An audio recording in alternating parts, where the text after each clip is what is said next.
इस वीडियो में सुनिए पुत्रदा एकादशी की वो दिव्य कथा जहां व्रत, श्रद्धा और भगवान श्री हरि की कृपा ने एक राजा को संतान सुख का वरदान दिया। कलयुग में एक बार की बात है, श्री कृष्ण पांडवों के साथ हस्तिनापुर पधारे थे। धर्मराज युधिष्ठिर के मन में ये जिज्ञासा उठी, हे मधुसूदन, आप सभी धर्मों के ज्ञाता हैं, कृपया मुझे बताइए कि श्रावण मास के शुक्ल पक्षी के एकादशी का क्या नाम है और वो किस फलदायक कार्य से प्रसिद्ध है। उस दिन किस प्रकार का व्रत करना चाहिए। धर्मनिष्ठ युधिष्ठिर के इस विनम्र प्रश्न को सुनकर भगवान श्री कृष्ण मंद मुस्कान के साथ बोले, हे राजन, आपने अत्यंत उत्तम प्रश्न किया है। मैं आपको उस पुण्य एकादशी की कथा सुनाता हूँ जो समस्त पापों का नाश करने वाली पुण्य और पुत्रदायक है। इसका नाम है पुत्रदा एकादशी। और फिर श्री कृष्ण ने एक प्राचीन कथा का वर्णन किया, एक ऐसे राजा की कथा जो पुत्रहीन था और जिसने इस व्रत के प्रभाव से एक तेजस्वी संतान प्राप्त की। प्राचीन काल में भद्रावती नगरी में राजा शुकेतुमान और रानी शैब्या राज्य करते थे। दोनों ही धर्मपरायण और न्यायप्रिय थे, किंतु संतान के अभाव में अत्यंत दुखी रहते थे। राजा बोले, हे देवी, मेरे मरने के पश्चात हमारे कुल का कौन पालन करेगा, श्राद्ध कर्म कौन करेगा।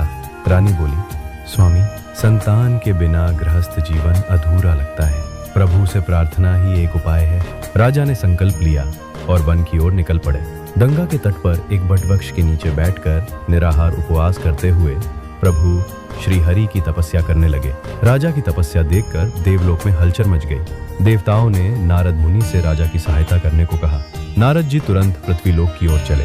नारद मुनि आकाश मार्ग से चलते हुए गंगा तट पर पहुंचे, जहां राजा ध्यान में लीन थे। नारद मुनि बोले, हे राजन, आज श्रावण मास के शुक्ल पक्ष की पुत्रदा एकादशी है। इस व्रत से भगवान विष्णु अत्यंत प्रसन्न होते हैं और पुत्र का वर देते हैं। राजा बोले, हे मुनिवर, मैं आज ही ये व्रत करूंगा।